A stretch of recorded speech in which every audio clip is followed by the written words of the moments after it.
எல்லோருக்கும் வணக்கம். இன்றைக்கு நடக்கின்ற ஆலோசனை கூட்டம் அப்படின்றது என்னன்னா, ஓசூர் மாநகராட்சிக்கு இல்லம் தேடி உள்ளம் நாடி மற்றும் கேப்டனுடைய ரதம் மக்களை தேடி மக்கள் தலைவர் அப்படின்னு 2 நிகழ்ச்சிகளுக்காக தமிழ்நாடு முழுக்க இன்றைக்கு 234 தொகுதிகளுக்கும் நேரடியாக வந்து எங்கள் கழக நிர்வாகிகளை சந்தித்து, பூத் முகவர்களை சந்தித்து, மகளிர் அணியை சந்தித்து எங்கள் கட்சியினுடைய வளர்ச்சியை நாங்கள் ஃபோக்கஸ் பண்ணிகிட்டு இருக்கோம். இன்று மாலை ஹேப்பனஹள்ளியில் கேப்டனுடைய ரத யாத்திரை நடக்க இருக்கிறது. மக்களை தேடி மக்கள் தலைவர் அப்படின்னு சொல்லி கேப்டன் அவர்கள் ரத யாத்திரை மூலம் மக்களை சந்திக்க வருகிறார். இது தமிழ்நாடு முழுக்க 234 தொகுதிகளையும் நாங்கள் நேரடியாக போக இருக்கோம். இது முதல் கட்ட பயணமாக 3ஆம் தேதி ஆரம்பித்து 23ஆம் தேதி வரை எங்களுடைய முதல் கட்ட பயணம்.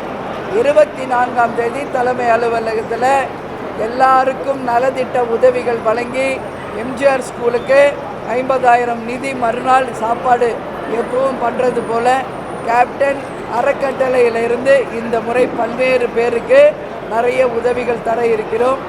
25ஆம் தேதி கேப்டனுடைய பிறந்தநாள். அதனால் 22ஆம் தேதி கேப்டனுடைய திரைப்படம் கேப்டன் பிரபாகரன் தமிழ்நாட்டில் உலகமே ரிலீஸ் ஆகிறது. அதனுடைய ஆடியோ லான்ச் இன்னைக்கு சென்னையில் நடக்கிறது. அந்த படம் மிகப்பெரிய பிரம்மாண்ட வெற்றி படமாக வரணும் அப்படின்னு இந்த நேரத்தில் வாழ்த்துறேன். ஏன்னா 100வது படம் மகத்தான வெற்றி பெற்றது கேப்டனுக்கு மட்டும்தான்.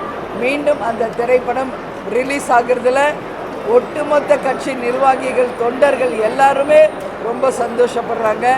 அதனால் அதுவும் கேப்டனுடைய பிறந்த நாளுக்கு அது ஒரு மிகப்பெரிய ஒரு விழாவாக இருக்கும்.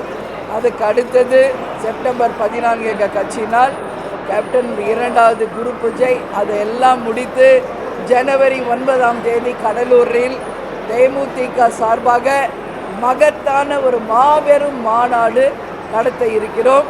அந்த மாநாடுக்கு தமிழ்நாடு முழுவதும் இருந்து தேசிய முற்போக்கு திராவிட கழகத்தினர், பொதுமக்கள், பெண்கள் என்று எல்லோரும் வந்து கலந்து கொள்ள இருக்கிறார்கள். அந்த மாநாடு ஒரு சரித்திர சாதனையை புரியக்கூடிய ஒரு மாநாடாக இருக்கும். நீங்கள்லாம் எதிர்பார்க்கின்ற கூட்டணி என்ற வார்த்தைக்கு அன்றைக்கு உங்களுக்கு பதிலும் அந்த மேடையிலே தரப்படும் என்பதை உங்களுக்கு சொல்கிறேன். இந்த முறை தேமுதிக அமைக்கும் கூட்டணி மகத்தான வெற்றி கூட்டணியாக அமைப்போம். தேமுதிக எங்கு அங்கம் வகிக்கிறதோ அந்த கூட்டணி தான் இந்த முறை ஆட்சியில் அமரும், மகத்தான வெற்றியும் பெறும் அப்படிங்கிறத இந்த நேரத்தில் நான் சொல்கிறேன்.